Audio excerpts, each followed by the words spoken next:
आमची प्रमुख मागणी अशी आहे की जी जाहिरात लेट आली त्यामुळे जी मुलं अपात्र राहिलीत PSI वयामध्ये जी डिबार झालीत, जी बाजूला गेलीत, त्यांना ह्या प्रवाहात घ्या आणि पुन्हा एकदा जे जागा त्यांचं जे वय आहे त्यासाठी ते 1 वर्ष वाढवून द्या.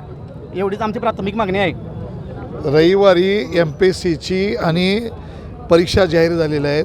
त्याची जाहिरात जी होती ती अतिवृष्टीमुळं आणि काही तांत्रिक अडचणीमुळं सरकारच्या माध्यम सामान प्रशासन माध्यमात ती थोडीशी लेट झाली.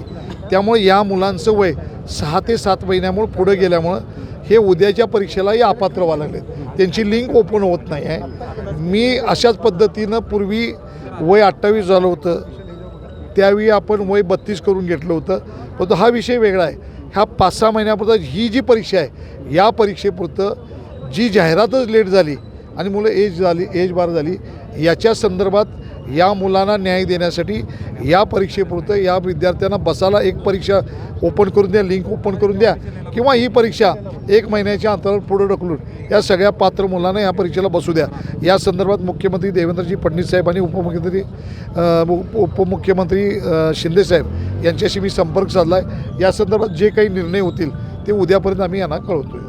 आणि माझे प्रयत्न या मुलांचं नुकसान होऊ नये, कारण या सगळ्या गोष्टी मी समोरनं बघितलेल्या आहे. मी विद्यार्थी चळवळीपासून काम करणारा कार्यकर्ता असल्यामुळं ह्या मुलांनी केलेला अभ्यास आहे आणि त्यांचं आयुष्य वाया जाऊ नये यासाठी माझे प्रयत्न चालू आहेत. उद्या मुख्यमंत्री येतात, त्यात नक्की तोडगा निघेल. 100% हा विषय त्यांच्या कानावर घालतो.